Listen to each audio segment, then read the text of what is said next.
say a word or two to connect these between us, because I think oftentimes we hear these three words so often that we don't stop and actually look at the relationship between the three.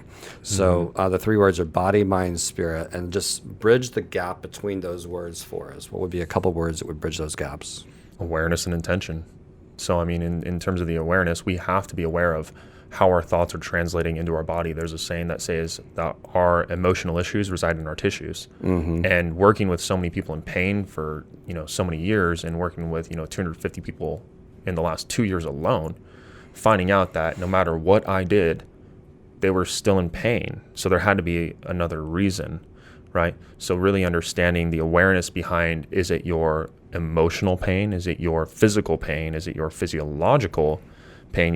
There's so many different factors to pain, whether it be psychological, physiological, anatomical, biological, however you want to, put it.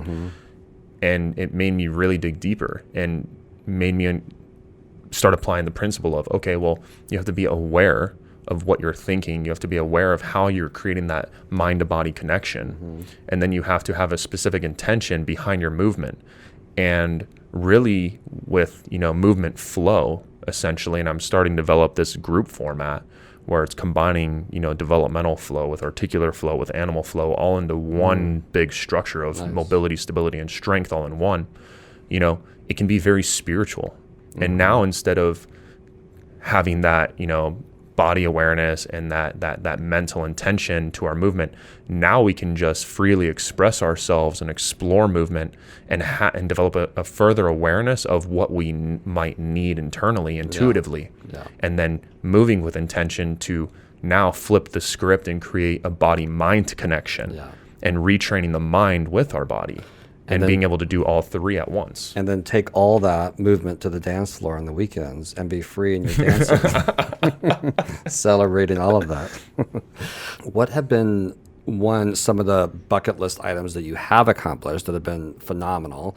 Share just a couple minutes about that. And then what are some of the ones that you're like your top three that you're looking forward to? Honestly, starting my own business was a huge bucket list item because, again, I've always gone against the grain. Sure. The rebellious nature. Yeah. And another, bucket list item was, having a child. Ever since I was a kid, I've always wanted to be a father. How old did you know? What was the early stage when you knew you wanted to be a father? 10 or 11. Yeah. I knew when I was 15, it was so clear. I was like, I want to be a father. It's like, I want kids. Yeah. I love kids. Yeah. I always interacted really well with kids. Yeah. So, those two bucket list items right off the top, were some great achievements. And then what are a few of the ones that you are looking forward to doing that also scare the shit out of you? Oh, I mean, number one, probably the most recently that's going to happen is having my first ayahuasca ceremony. And the journeys that I've had so far, they've been very powerful and very healing. My most recent one, I really experienced just complete, total, unconditional love for myself. There was one that you had on there, though, skydiving. It is my greatest fear, is heights.